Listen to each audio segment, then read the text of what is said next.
Bueno, tienes la foto también, espera. No.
Bueno, moi bo día a todas e a todos. Moitas gracias por asistir a esta rolda de prensa. Acompáñame na mesa Xaquín López, que é o director presidente do Auditorio de Galicia, e Jacobo Sutil, director do Agaric da Xunta de Galicia. Excusamos a ausencia de Xurxo Couto, diputado provincial responsable de Cultura, que non nos poido acompañar. Hoxe o que queremos é presentarvos a programación de Artes Escénicas de Compostela Cultura para o primeiro trimestre deste ano próximo, ano 22. Unha programación feita dende o Auditorio de Galicia, co apoio da Diputación da Coruña e do Consorcio da Cidade, e que programa algúns dos seus espectáculos dentro da rede galega de teatros e auditorios. Por iso nos acompaña hoxe Jacobo.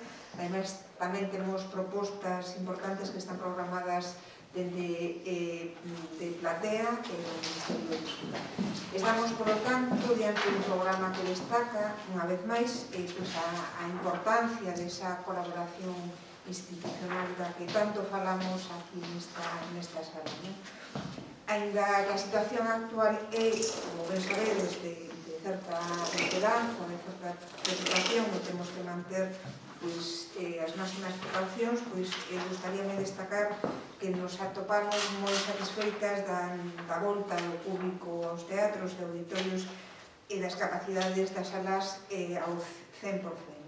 Neste último trimestre deste ano 2021 tivemos varios espectáculos con moitísimo público, o que veu demostrar que os e as compostelas estaban desexando volver a gozar e a disfrutar da cultura ao vivo. Lembrome, por exemplo, as case 4.000 persoas que esgotaron as entradas de Los Pazos de Ulloa, Nevermore de Chévere, ou das case 1.500 que viñeron a gozar do circo de Javí, de Manolo Alcántara e o Yolo da compañía de Lucas Escobedo. Todo, como decía, coa maior das precaucións e seguindo todos os protocolos, o que veu demostrar que a cultura pode seguir gozándose de forma presencial con absoluta e total seguridade. Esa é a tónica que agardamos seguir no seguinte semestre coa proposta que hoxe vos traeremos, unha proposta de 45 funcións de 33 espectáculos que poderemos ver entre os meses de xaneiro e maio no Auditorio de Galicia e no Teatro Principal. Temos as mellores propostas das compañías galegas, entre as que quero destacar as tres estreas absolutas, os deus do pop de Diego Anido, Rastros de Roberto Vidal Bolaño en versión de Luis Blanco, A morte accidental dun anarquista de Darío Fo, que pon en escena Talía Teatro. A literatura estará presente en moitas máis propostas. Poderemos ver Cigarreiras baseada en La tribuna de Emilio Pardo Bazán, Morgana en Esmelle, adaptación de Sarabela Teatro da novela da nosa querida Begoña Camaño, Voadora, con Marta Pazos a cabeza, presentaránnos a súa particular versión de Otelo de William Shakespeare, que tanto éxito tenha acadado en moitas cidades de España. Excéntricas, baixo a dirección de Kiko Cadaval, fará o mesmo con O porco de pé de Vicente Risco. Complétase a programación do noso teatro cos últimos espectáculos de Ibuprofeno Teatro, Smoke in the Water, A panadería, As que limpan, e Matarile, que nos presenta Inloca xunto co Centro Nacional Dramático Nacional. Do Centro Dramático Nacional presentarán outras propostas do máis interesante, o Shock 1, El Cóndor y el Puma, e el Shock 2, La tormenta y la guerra, dous espectáculos que tiveron un impresionante éxito e cos que abrimos a temporada. Estamos, a verdade, moi satisfeitos de poder facer, ademais, os dous Shocks. E tamén o Riff de Piojos e Gas Mostaza. Do mellor teatro que chega en xira de outros sitios do Estado, teremos Golfa, La panadera, un talaré a los hombres sobre la faz de la tierra, que nos sitúan ante a violencia emocional e sexual que aínda teñen que vivir, por desgracia, moitas mulleres hoxe en día. Castelvines y Monteses, Los amantes de Verona, según Lope de Vega, comedia musical que dirixe Peris Mencheta, ou Hoy pode ser mi gran noche de teatro en Vilo, que seguro que nos fan pasar unhas noites máis que divertidas. El abrazo, que protagoniza María Galiana e Juan Meseguer, Decadencia, dirixida por Mario Gas, Silencio, de Juan Mayorga con Blanca Portillo, coa que pechamos esta programación. Tenemos tamén circo con Desdémona e varias propostas de danza da man de Daniel Abreu, Bacaburra, Matías da Porta, Tansat e Fran Sieira. E completamos tamén a programación con un apartado especial para gozar en familia, el Circo con Infinit, la gran gala do Circo de Compostela, a historia dos nenos da variola e a de Cris, Pequeña Valiente, unha nena trans que seguro nos fará reflexionar. Gustaríame destacar unha proposta que puxemos en marcha o ano pasado, que está adicado e especial para os bebés dentro do programa Por Primeira Vez, con 2 espectáculos pensados neles, cos que buscamos que o Teatro Principal e o Auditorio de Galicia sexamos escenarios da primeira experiencia cultural dos novos e as novas compostelanas. Resumindo, agora falará Xaquín explicando máis detalladamente esta proposta. Eu quero salientar a gran satisfacción que temos dentro do equipo do Auditorio de Galicia por sacar adiante este programa, que creo que está moi á altura do que é Santiago como a capital cultural do noso país. Xa estamos deste primeiro trimestre deste curso, que foi, como dixen ao principio, un éxito rotundo de público, e foi así fundamentalmente porque creemos que é unha aposta pola calidade dunha programación que se apoia na nosa cultura e nas nosas compañías e compañías de fora, e por lo tanto estamos moi satisfeitos. Paso agora a palabra a Xaquín, que nos vai a relatar toda este enorme programa que nos vai a acompañar neste primeiro semestre do ano próximo. Moitas grazas, Mercedes, moitas grazas ao povo por asistir, e reitero o agradecemento que debemos facer a todas as persoas e institucións implicadas que participan no financiamento deste, como ben di Mercedes, ambicioso programa. Como ben vos relatou Mercedes, tedes aí un leque de propostas que están moi pensadas. Entendemos que atenden a diversidade de públicos que ten a cidade e que presentan propostas de todo tipo, dende o teatro, si queredes decirlo, máis convencional, ata as propostas máis contemporáneas. Unha mistura de estilos e de disciplinas artísticas que dan boa conta do acontecer no panorama escénico non só no ámbito galego, senón no ámbito estatal, e que, ademais, creemos que teñen liñas de contacto e de diálogo entre sí que poden dar pé a crearnos unha imaxe de conxunto do que está a acontecer a día de hoxe no panorama escénico.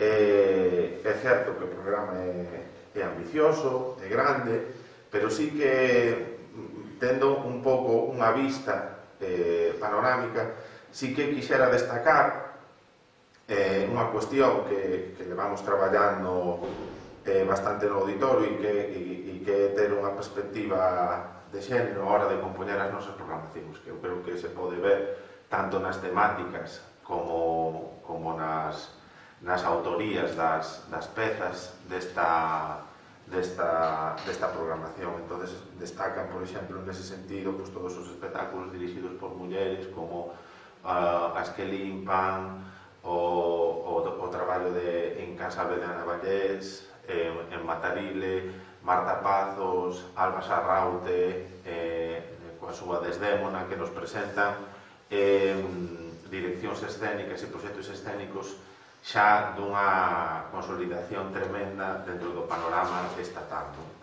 E non só iso, senón que, ademais, ainda que non estean dirixidos por mulleres, hai espectáculos que tratan a cuestión, digamos, feminina, ou que teñen unha visión feminista da súa posta en escena.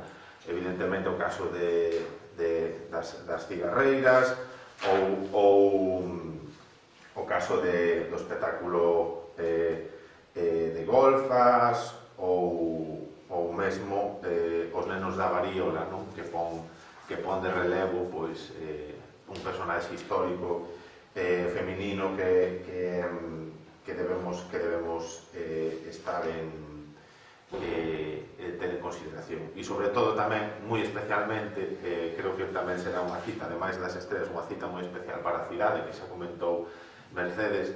Penso que é moi especial para a cidade que podermos ver a representación de Morgana Esmelle de Begoña Camaño nese sentido, non? Entón estamos moi orgullosas de podelo traer. Básicamente, esas son así as liñas principais. Xa vos digo que o que intentamos facer é unha programación diversa na que diferentes tipos de públicos poidan asistir ás programacións, desde aqueles público máis entendido ou aquel público máis especializado ata aquelas persoas que se queren iniciar no mundo do teatro e que teñen propostas, digamos, de carácter moito máis accesible. Outras cuestións que debemos salientar. As entradas para todo o programa sairán á venda o próximo martes a partir das 11 da mañá, que coincide tamén co horario de apertura da nosa zona C. Poderánse comprar as entradas en compostelacultura.org, como sempre, e na zona C. A respecto disto, como non en anos antes, non no ano pasado, por cuestións da pandemia, pero sí no ano anterior, comezáramos unha campaña de incentivación para que a xente regale entradas no Nadal. Entón, todas aquelas persoas que queran regalar entradas en Compostela Cultura poderán recoller un sobre e un tarxetón onde meter as entradas na zona C, que xa o poden recoller a partir de agora, para despois, unha vez compradas as entradas, as poden imprimir, se as compran en internet ou as compran en eso. Entonces, esta campaña tamén irá asociada co lanzamento de toda a programación, e onde incluiremos tamén os espectáculos de música do auditorio do primeiro semestre, dos que vos daremos conta tamén xa o propio luns. Recuperaremos este ano as actividades paralelas denominadas por funcións, nos que estableceremos diálogos unha vez rematada as funcións nas funcións que están indicadas no programa. O que agardamos é que teñamos unha sensación de recuperación e de normalidade con este ambicioso programa. Eu penso que, pola miña banda, nada máis, e despois, se queredes, contestamos algunhas preguntas. Jacobo. Bueno, pois moitas grazas en primeiro lugar ao Concello por convidarme en representación da Xunta de Galicia a participar nesta presentación. Por suposto, non podo comenzar de outra maneira que dando os parabéns a esta ambiciosa programación, como decía a concelleira, na que ademais está moi ben representado o sector cultural galego. A participación da Xunta de Galicia é a través da Rede Galega de Teatros e Auditorios, que, como sabedes, é o principal circuito de distribución escénica a nivel profesional de Galicia, e que este ano incrementamos a dotación despois de algunos anos un 12,5% a aportación que fai a Xunta de Galicia, pasando de 800 a 900.000, e sí que me parece importante dar tamén os datos xerais desta rede, na que hai 40 espazos que teñen programado este primeiro semestre, 159 espectáculos con 329 funcións que haberá nestes 40 espazos de 128 compañías, o que fai un orzamento aportado por Agadic de 573 e 560 aportado polos concellos, o cal fai un orzamento de 1.134.000 euros neste primeiro semestre. E isto, gustame dar as cifras tamén para comentar e confirmar unha vez máis o compromiso das entidades locales en coordinación coa Xunta de Galicia de seguir programando cultura, de facelo con máis ganas, de facelo nunhas condicións que moitas veces non son as máis fáciles, pero sí facendo, como é o caso do Teatro Principal e do Auditorio, en condicións de seguridade para todos os que acuden, tanto para os artistas, o persoal dos propios teatros e o público que asiste ás representacións. Tamén quero destacar con respecto á programación, a coordinación que hai en todo momento entre o Teatro Principal e o Salón Teatro a hora de programar, de non pisarse e de estar en perfecta coordinación en todos os aspectos, que é algo que moitas veces non se coñece, pero si é así, e fano directamente, sen que nos interviñamos para nada, o cal é magnífico. E tamén outra parte que me gusta comentar é a sensibilidade tamén a nivel de programación, de ir poñendo dúas funcións nos espectáculos, que creo que é tamén importante, moitas veces reclamado polas compañías, e que aquí en Santiago faise habitualmente, o cal, tamén nos fai pensar que a coordinación tamén a nivel institucional funciona perfectamente. Así que, pola miña parte, animar a todos os veciños de Santiago e os que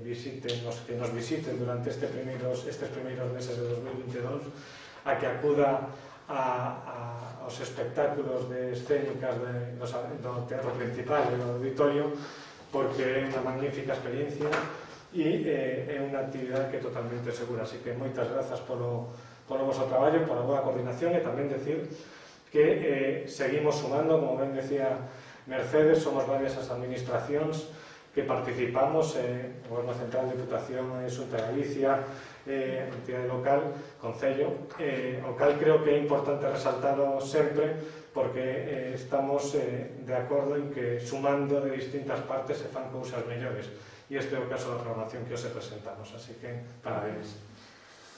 Sí, a verdade é que todo isto é posible gracias aos programadores, os técnicos e as técnicas cos que contamos, e eu quero felicitar públicamente a Xaquín, que dirixe o Auditorio de Galicia, que sabedes que é o órgano que xestiona unha parte moi importante de acción cultural do Concello de Santiago, a todo a súa equipa, aquí tamén representada por Miriam, porque conforman, como decía antes Jacobo, fan que a coordinación e a profesionalidade sexa realmente o obxecto do programa xeral de Compostela Cultura. Por lo tanto, felicitar e agradecer a todo o equipo por este documento que visibiliza, fundamentalmente a calidade e a posta en valor por un teatro e unhas artes escénicas moi importantes no noso país, unha selección fantástica de compañías, de producións que seguro que o público de Compostela agradecerá, acompañadas de grandes producións a nivel nacional que de éxito contrastado e que moita xente tamén estaba agarrando a que chegaran a Compostela. Por tanto, Santiago vai a ser un referente tamén para esas institucións como o Centro Nacional, o Dramático Nacional ou as grandes compañías para pasar por aquí, por os nosos equipamentos culturais, que son importantes. importantes e que el día a día, pues, a pesar das circunstancias, se consolidan de forma moi clara. Non sei se hai alguna pregunta. Sí, o feito de mencionabas como das dúas funcións, non? Que trabadas con as compañías, pero, por exemplo, compañías de índole nacional é máis difícil que estén 2 días. É unha cuestión de que non hai unha garantía de encher o que é, evidentemente, máis costoso económicamente. A ver, eso está todo un pouco en función tamén da demanda percibida e despois tamén darvos conta facer 2 funcións, por exemplo, no Auditorio de Galicia moi poucas compañías o poden facer, sabes, que existe esa demanda, non é se despois en compañías en xira, claro, os custes elevase muitísimo, sabes, non é... Quero dicir, no momento en que nos notemos que podemos facer unha segunda e que hai unha demanda para eso, pois intentaremos, non? E a cuestión das galegas sí que é verdade que evidentemente existe unha maior demanda e tamén outro tipo de facilidades a través de, basicamente, dos convenios que establecemos tamén coa Rede Galega de Teatros Auditorios, con Jacobo e coa Xunta, para poder facilitar estas que no caso do ámbito estatal non temos. E hai tamén considerades un bon momento do teatro, despois tamén de uns anos un pouco complicados, máis alá da pandemia, non? Sí, bueno, Mercedes xa o apuntou, non? A recuperación que notamos no último semestre foi moi alta, con moitas ganas de vir. Dadevos conta que nós levamos facendo un traballo onde 2020 para nós era unha temporada de consolidación, de moitos públicos que se nos veu truncada. Tivemos tamén unha programación deste corte moi ambiciosa, recuperando a gran sala para grandes formatos no Auditorio de Galicia. Claro, eso é como que volver outra vez, non, a empezar a botar a maquinaria a andar, pero sí que é verdade que o que percibimos no semestre, no finais deste semestre, sabes? Pois a verdade é que parece que hai unha demanda latente moi alta por volver á escena. Sí, que non únicamente se reduce ás artes escénicas, senón que pasa mesmo na música. Sí. O sea, eu creo que sí que estamos nun bo momento porque a xente sí que pide, necesita, e pasamos unha longa, como todas as administracións e como todo o sector, non? Unha longa travesía polo deserto, pero en ningún momento deixamos de programar, e iso, pois, sabendo e sendo, pois, así un pouco triste, non? Ver os teatros sin prácticamente público, porque os aforos eran os que estaban vixentes en cada momento, pero ca firme convicción de que ese tránsito tiñemos que facerlo programando e sin interrumpir, pois, a nosa proposta cultural.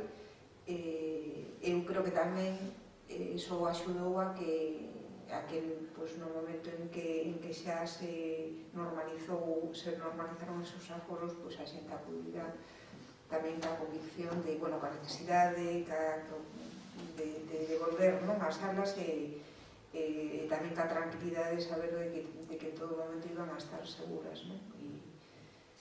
E despois hai outra cuestión que tamén é capital e é un pouco está traballado con Mercedes, a acción cultural, sobre todo deste ano 22, xira tamén con un principio que moitas veces non o poñemos encima da mesa ou non o explicitamos públicamente, pero que é a cuestión da recuperación da socialización. Bueno, creo que todos notamos que a pandemia afectou moito evidentemente a saúde física, pero tamén a saúde mental das persoas. E todo este tipo de asistencia a actos culturais, queras que non, son espazos onde a xente pode socializar, e eses espazos son barreiras e son digamos que puntos claves no benestar da cidadanía, non? E ese aspecto, pues, posiblemente, sempre nos quedamos cos nomes dos artistas que veñen, que as compañías, pero realmente que haxa unha programación continuada e un espazo a donde poder acudir a socializar público e accesible, porque temos unha accesibilidade moi grande nos prezos que nos supoñen unha barreira. Quero dicir, eso sí que redunda na calidade de vida e no benestar dos nosos concidadanos. E eso, bueno, máis que nunca, neste ano, queremos enfatizar iso tamén. Sí, que o expresan, ademais, moi claramente o público. Sí. Pois nada, se non hai ninguna outra cuestión, moitísimas gracias e convidamos pois, a toda a cidadanía a que lean a través da nosa web Compostela Cultura esta proposta e que pois, animen a mercar, a ir mercando, porque seguro que vai haber algunhas producións onde vai haber moita demanda de entradas. E nada máis, moitas grazas. Moitas gracias. Gracias.